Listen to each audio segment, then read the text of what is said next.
اچھا مفتی صاحب، بھینس کی قربانی کیا جائز ہے دین اسلام میں؟ بھینس اور کٹے کی قربانی کے متعلق رسول اللہ صلی اللہ علیہ وسلم کے زمانے میں، جی صحابہ کے زمانے میں جی جی کوئی اختلاف نہیں تھا، کسی قسم کا کوئی مسئلہ ہی نہیں تھا، حتیٰ کہ امام احمد بن حنبل رحمۃ اللہ علیہ کے رحمۃ دور اللہ میں آ علیہ۔ کر یہ مسئلہ پیدا ہوا دنیا میں، جی جی بھینس کی قربانی کے مسئلہ۔ تو اختلاف ہے اس میں اہل علم کا۔ میں دیانتداری سے جی اور انصاف سے جی جس بات کو حق سمجھتا ہوں میں وہ بتا رہا ہوں کہ انشاءاللہ الرحمن بھینس کی قربانی جائز ہے۔ میں چند موٹے موٹے اس کے آپ کو دلائل دیتا ہوں، جی جی بالکل۔ اور جو ہمارے جید علماء کرام اس کے ناجائز ہونے کا فتویٰ دیتے ہیں جی جی ان کے بھی میں دلائل کی انشاءاللہ تھوڑی سی وضاحت کروں جی گا۔ بالکل۔ سب سے پہلی دلیل تو یہ ہے سورہ حج کی 34 نمبر آیت میں اللہ رب العالمین نے فرمایا وَلِكُلِّ أُمَّةٍ جَعَلْنَا مَنْسَكًا لِيَذْكُرُوا اسْمَ اللَّهِ عَلَىٰ مَا رَزَقَهُم مِّن بَهِيمَةِ الْأَنْعَامِ، ہم نے ہر امت کے لیے قربانی مقرر کی تاکہ وہ پالتو چوپائے قسم کے جانوروں پر اللہ کا نام ذکر کریں۔ جی یہ آدم علیہ السلام سے لے کر محمد الرسول اللہ صلی اللہ علیہ وسلم تک ہر امت میں چلتی آ رہی ہے قربانی، جی اور جی پالتو چوپائے قسم کے جانوروں کی قربانی ہے۔ جی۔ اور پالتو چوپائے قسم کے جانوروں میں بھینس اور کٹا آتا ہے کہ نہیں آتا؟ آتا ہے آتا ہے۔ آتا ہے بالکل۔ تو یہ اس آیت کے اندر داخل ہے۔ آپ بہیمۃ الانعام میں سے بھینس کو اور کٹے کو خارج کر ہی نہیں سکتے، نہ کوئی قرآن کی آیت ہے اس پر، نہ محمد الرسول اللہ صلی اللہ علیہ وسلم کا کوئی فرمان ہے جس سے یہ کہا جائے کہ بہیمۃ الانعام میں یہ شامل نہیں ہے۔ اچھا مفتی صاحب، کیا اس میں یہ بھی جواز ہے؟ مطلب وہ کہتے ہیں کہ شاید اس وقت وہ جانور نہیں موجود تھے، اس وجہ سے وہ… یہ میں وضاحت کر دیتا جی ہوں۔ جی بالکل۔ اچھا، دوسری دلیل یہ ہے کہ جتنے بھی عربی ڈکشنریوں کے مؤلفین ہیں دنیا میں، جی جی اور جن کی ڈکشنریاں ساری دنیا میں مستند اور معتبر سمجھی جاتی ہیں، جی پوری دنیا جانتی ہے جن کی ڈکشنریوں کو اور جن ڈکشنریوں والوں کو۔ جی جی مثلا لسان العرب ہے امام ابن منظور الافریقی کی، جی امام زبیدی کی تاج العروس ہے، القاموس المحیط ہے فیروز آبادی کی، جی جی موجم و مقاییس اللغہ ہے، اور بھی جتنی بڑی بڑی لغت کی کتابیں ہیں جی سب نے یہ لکھا ہے اپنی کتابوں میں الجاموس و جاموس کٹے اور بھینس کو کہتے ہیں۔ جی نوع من البقر، یہ گائے کی ہی ایک قسم ہے۔ گائے کی ہے کس؟ یہ کسی کچی روٹی یا پکی روٹی پڑے ہوئے مولوی صاحب کی بات نہیں ہے، جی جی بالکل۔ یہ ان لوگوں کی بات ہے جنہوں نے دنیا کی مستند ترین لغت کی کتاب میں مرتب کی لکھی ہیں، سبحان اللہ، ماشاء، جی جی وہ کوئی جاہل نہیں تھے۔ جی جی جی تو وہ کہتے ہیں یہ گائے کی ہی ایک قسم ہے۔ جب گائے کی ہی ایک قسم ہے تو جو گائے کی قربانی کے دلائل ہیں وہ اس کے بھی دلائل بن گئے۔ بے شک بے شک، ٹھیک ہے۔ جی جی بالکل بالکل۔ باقی ہمارے وہ بھائی علماء جو کہتے ہیں کہ کٹے کی قربانی جائز نہیں ہے، ان کے پاس دو بڑی دلیلیں ہیں۔ جی ایک دلیل تو یہ کہتے ہیں کہ بہیمۃ الانعام یہ گائے قسم کے دو مذکر اور مؤنث، اونٹ قسم کے مذکر مؤنث، بکری قسم کے مذکر مؤنث اور بھیڑ دمبے قسم کے مذکر مؤنث، یہ 8 جانوروں کو اللہ نے بہیمۃ الانعام کہا ہے۔ جی پہلی بات تو یہ ہے کہ یہ 8 جانوروں کا ذکر جہاں قرآن مجید میں آیا ہے وہاں قربانی کا مسئلہ ہی نہیں بیان ہوا، اللہ، اس کا قربانی کے ساتھ کوئی تعلق ہی نہیں ہے، بلکہ جس جہاں صورت وہ کے ذکر آیا، ہاں جہاں یہ ذکر آیا نا 8 جانوروں جی کا، وہاں اس پوری صورت میں قربانی کا نام و نشان نہیں۔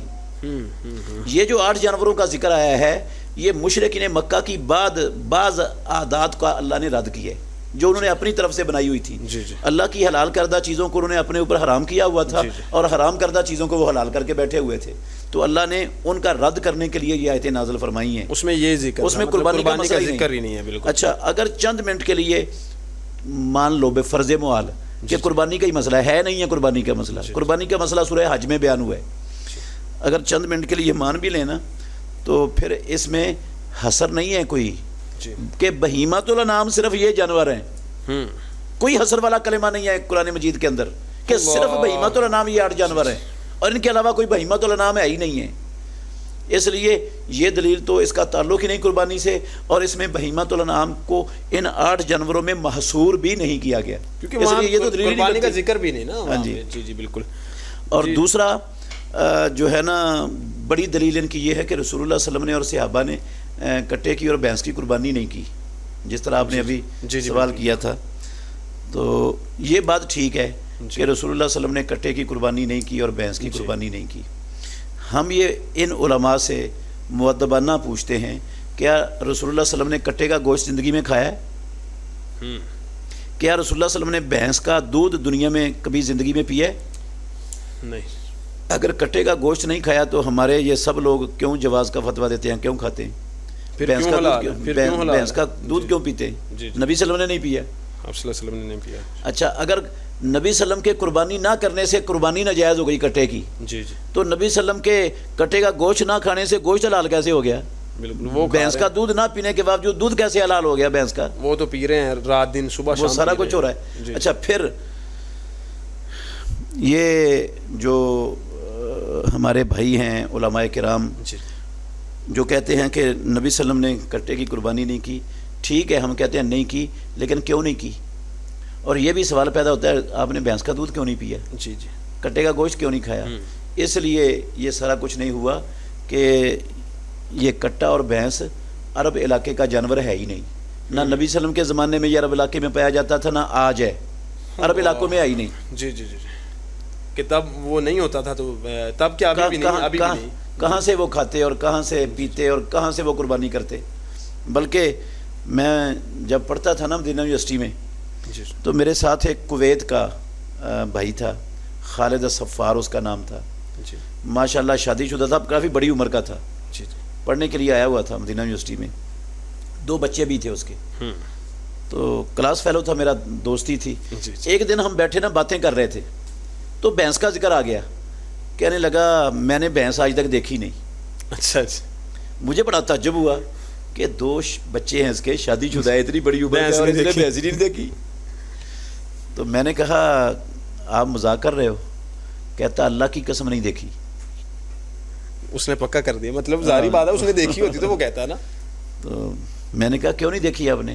کہتا کویت میں بھینس ہوتی ہے چڑیا گھر میں, تو میں کبھی چڑیا گھر میں گیا ہی نہیں, تو کیسے دیکھ لیتا. اب آپ غور کریں, جس علاقے میں چڑیا گھر کا جانور ہے وہاں قربانی کرنے کے لیے یا دودھ پینے کے لیے گوشت کھانے کے لیے ملے گا؟ نہیں نہیں, بالکل نہیں, ظاہری بات ہے وہ تو ایک. اچھا, پھر غور کرنے والی بات ہے, نبی صلی اللہ علیہ وسلم نے کٹے کی قربانی نہیں کی, کیا نبی صلی اللہ علیہ وسلم نے یو کی ہے؟ یہ جو گلگت اور بلتستان کی بھینس ہے, گائے ہے, جی جی جی, وہ چھوٹی سی گائے ہوتی ہے, بکری سے بھی چھوٹی ہوتی ہے, یہ اس کی ہے نبی صلی اللہ علیہ وسلم نے. تو یہ وہ کرتے ہیں, یہ سارے جواز کا فتویٰ دیتے ہیں کہ وہ گائے کی قسم ہے. اللہ کے نبی نے تو نہیں اس کی. اچھا, پھر ٹیڑی بکرے کی ہے نبی صلی اللہ علیہ وسلم نے قربانی؟ نہیں جی نہیں, ٹیڑی بکرے کی بھی نہیں کی. نبی صلی اللہ علیہ وسلم نے ٹیڑی بکرے کی نہیں کی. یہاں سب کہتے ہیں جائز ہے ٹیڑی بکرے کی.